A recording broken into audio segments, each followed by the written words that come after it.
శ్రీ గురుభ్యో నమ. జై శ్రీకృష్ణ. అందరికీ నమస్కారం. ఈరోజు మన సాహిత్యాంశాలలో భాగంగా ఒక ఆధ్యాత్మిక కథానికను అనుసంధానం చేసుకుందాం. ఇది శ్రీ కలియుగ వెంకటేశ్వర స్వామి వారి యొక్క వైభవం.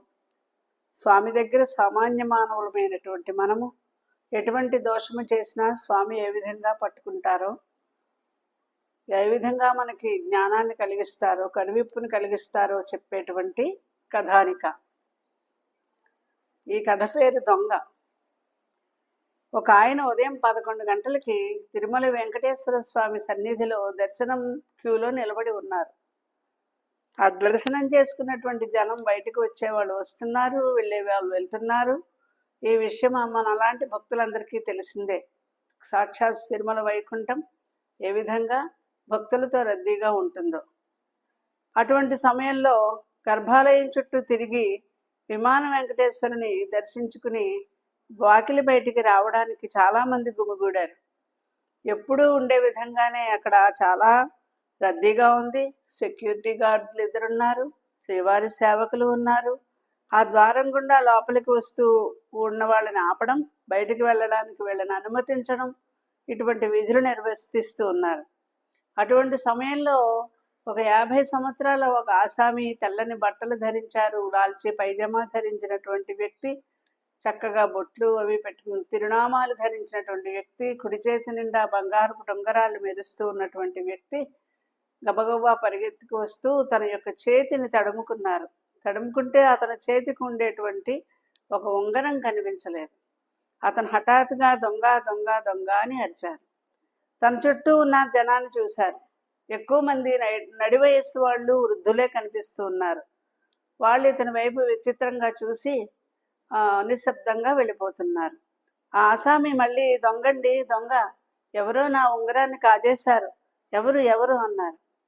ఆ ద్వారంలో సేవా విధులు నిర్వర్తిస్తున్నటువంటి ఒక సేవకుడు గబగబా ఇతని వైపు వచ్చి, మీతో వచ్చిన వాళ్ళు బయటకు వెళ్ళిపోయారు, మీ వెనకాల వచ్చిన వాళ్ళని మీరు తప్పపట్టలేరు కదా, ఇలా యువతలకు రండి అని ఆ ఆసామిని బయటకు తీసుకుని వెళ్ళాడు. అంటే నా ఉంగరాన్ని దొంగిలించిన వాడిని వదిలివేయమంటారా అని ఆ ఆసామి గద్దించాడు. మీరు ఆవేదన పడకండి, సెక్యూరిటీ రక్షణ సిబ్బందిని పిలుస్తాను, అతనితో చెప్పండి అని ఆ సేవకుడు ఆ రక్షణ విభాగపు అధిపతిని పిలిచారు. ఆ అధిపతి రాగానే అతనితో ఈ ఆసామి నా ఉంగరాన్ని ఎవరో దొంగిలించారండి అంటే ఆయన తికమక పడుతూ, దొంగిలించారా? స్వామి సన్నిధిలో దొంగతనం జరగదే, ఎన్నడూ ఎరగము, ఇంతకీ ఏం పోయింది స్వామి అన్నారు. నా ఎడమ చేతికి ఉంగరాలు 2 ఉన్నాయి, నా కుడి చేతి వేలు ఉంగరమే పోయింది అని అంటున్నాడు. మీ పేరేమిటి, ఎక్కడి నుంచి వచ్చారు, ఏం చేస్తూ ఉంటారు, రండి ఈ పక్క మండపం మీద మాట్లాడుకుందాము అని ఈ ఆసామిని ప్రక్కకు తీసుకుని వెళ్ళి అన్నమాచార్య గ్రంథాలయం మెట్ల మీద కూర్చుని అడుగుతున్నారు. ఆ సెక్యూరిటీ గార్డ్ అడుగుతున్నారు, మీ పేరేమిటి, ఎక్కడి నుంచి వచ్చారు, ఏం చేస్తారు, ఈ దర్శనం ఎంతసేపు అయింది చేసుకుని, ఇలాంటి వివరాలన్నీ అడుగుతున్నారు. ఆ ఆసామి చెప్తున్నాడు, నా పేరు అంబాలాల్, మాది సూళ్ళూరుపేట, నేను రాత్రి వచ్చాను, ఒక్కడనే వచ్చాను, స్పెషల్ గెస్ట్ హౌస్ తీసుకున్నాను, నాకు స్పెషల్ దర్శనం టికెట్ ఉంది కనుక ఇందాక 10 గంటలకి శ్రీవారి దర్శనం మహాద్వారంలో ప్రవేశించి బంగారు వాకిలి దాటి ధ్వజస్తంభం దాటి వెండి వాకిలి ద్వారా జయ విజయులను పక్క నుంచి లోపలికి వస్తూనే నా స్వామికి 2 చేతులు జోడించి నమస్కరించాను. నా 3 ఉంగరాలు స్వామికి చూపించాను. ఆయన ముచ్చటపడ్డాడనుకోండి. స్వామి దర్శనం తర్వాత రద్దీలో బయటకు వచ్చి ప్రదర్శనంగా చుట్టూ తిరిగాను. ఇప్పుడు ఇక వెళ్ళిపోతూ చూసుకుంటే కుడి చేతి ఉంగరం లేదు, ఎక్కడన్నా పడిపోయిందేమో గమనించారా? అహహా, పడిపోలేదు, అట్లా పడిపోతే అరవను కదా. దర్శనంలో ఉండగా ఎవరైనా మీ వేలు పట్టుకున్నారా? లేదు. కానీ ఒక వాలంటీర్ అమ్మాయి మాత్రం నా ఉంగరం చూస్తూ ముచ్చటగా మీ వస్తువులు జాగ్రత్త సుమండి అని చెప్పింది. అప్పటికి నా ఉంగరం నా చేతికి ఉంది. సరే, ప్రదర్శన చేస్తూ మీరు ఎక్కడెక్కడ తిరిగారు అని అడిగాడు సెక్యూరిటీ గార్డు. నేను బయటకు వచ్చి ముందర ఒకళాదేవిని దర్శించుకున్నాను, స్వామివారికి ఇచ్చే ప్రత్యేక నైవేద్యాల పోటు చూశాను, మండపంలో తీర్థప్రసాదాలు తీసుకున్నాను, ఆ తర్వాత వెంకటేశ్వర స్వామి శిల్పాలు, పెళ్లి శిల్పాలు మండపంపై చిత్రించి ఉన్నవి చూసుకుంటూ నడిచాను. స్వామివారి హుండీ లెక్కించే స్థలం పరకామణిని చూశాను. నేను అలా చూస్తుండగా నా పక్కన నించుని చూస్తున్న ఇద్దరు కుర్రాళ్ళలో ఒక ఎర్రగళ్ళ చొక్కావాడు నా దగ్గరకు వచ్చి నా వేలును పట్టుకుని, చాలా బాగుంది సార్ ఉంగరం అన్నాడు. నేను పరకామణిని, అక్కడున్న మీ సెక్యూరిటీ వాళ్ళని చూస్తూ నుంచుండిపోయాను. ఆ కుర్రాళ్ళు వెళ్ళిపోయారు. ఆ తర్వాత గంధం తీసేచాడు కొంతసేపు. తర్వాత విమాన వెంకటేశ్వర స్వామిని దర్శించుకుని ఉన్నాను. మరి అప్పుడు ఉంగరం చూసుకున్నారా? లేదు, ఇప్పుడు చూసుకుంటే అది లేదు. మీకు అనుమానం ఆ కుర్రాళ్ళ మీదనా అని అడిగాడు సెక్యూరిటీ గార్డ్. అవునండి, ఆ ఎర్రగొళ్ళ చక్కా వేడి మీదనే. వాడే ఇప్పుడు నా ముందు నుంచి బయటికి వెళ్ళిపోయాడు అని రెండో వాడితో అనడం. భోజనం చేసి వెళ్దాం రా అని ఆ ఇద్దరు కుర్రాళ్ళు మాట్లాడుకుంటున్నారు. సెక్యూరిటీ వెంటనే వాలంటీర్తో బయటికెళ్ళి చూడు, కనిపిస్తే వాళ్ళిద్దరినీ పిలుచుకురా అన్నాడు. వాలంటీర్ వేగంగా వెళ్ళిపోయాడు. సెక్యూరిటీ గార్డు అంబాలాల్ని అడిగాడు, మీరేం చేస్తుంటారు అని. నేను ఏదో చిన్న బంగారం వ్యాపారం చేస్తానండి. కుటుంబంతో రాలేదా? ఒక్కరే వచ్చారా? అవునండి, వాళ్ళకి ఏర్పాట్లన్నీ చూడాలి. వెళ్ళడం ఆలస్యమైతే నా వ్యాపారం దెబ్బతింటుంది కదా, అందుకని వాళ్ళని తీసుకురాలేదు నేను. సరే, ఎందుకని అంతా మీ ఉంగరం వైపు పరిశీలించి చూశారు అంటే, అది అది వజ్రపు ఉంగరం అండి. వజ్రము 6 అంగుళం పొడవు, 1/4 అంగుళం వెడల్పు. దానికి అన్నీ నగిశీలే, ఎటు నుంచి చూసినా కాంతి పుంజాలే, అన్ని వైపులా చురుక్కు చురుక్కుమని అనేక రంగులు మెరుస్తూ ఉంటాయి. ఆ వజ్రం ఖరీదు 50,000. బంగారమేమో కాసు. ఉంగరం ఖరీదు 1,00,000 కనుక అందరినీ అది ఆకర్షిస్తుంది. బయటికెళ్ళిన వాలంటీర్ ఊడిపడ్డాడు. సెక్యూరిటీతో అన్నాడు, కుర్రాళ్ళిద్దరూ కనిపించారు. ఎర్రగళ్ళ చొక్కా అతను ఆ ఉంగరాన్ని నేను తీయలేదు, అసలు ముట్టుకోలేదు సార్. ఎంత పాపిష్టి వాడైనా స్వామి దర్శనానికి వచ్చి ఇటువంటి దొంగతనం చేస్తాడా అని అన్నాడండి అని చెప్పాడు. అసలు అందులో ఆ గళ్ళ చొక్కా అబ్బాయి బ్యాంకు ఉద్యోగి. నేను దాన్ని పుచ్చుకుంటానా సార్ అని అన్నాడనమాట. సెక్యూరిటీ గార్డు అంబాలాలను గుచ్చుగుచ్చి చూశాడు. తెలిసింది కదా మీకు, ఆ కుర్రాడు తీయలేదు. విమానస్వామిని చూశాక మీరేం చేశారు అని అడిగాడు. ఏముందిలేండి, హుండీ దగ్గరికి వెళ్ళి నా పాకెట్ పడేశాను వెంటనే. ఆగండి, ఆ ప్యాకెట్లో ఏం వేశారు? డబ్బండి. నేను వ్యాపారంలో బాగా నష్టపోయాను. కిందటి ఏడాది ఇక్కడికి వచ్చి నన్ను గట్టెక్కించి కాపాడమని స్వామిని ప్రార్థించాను.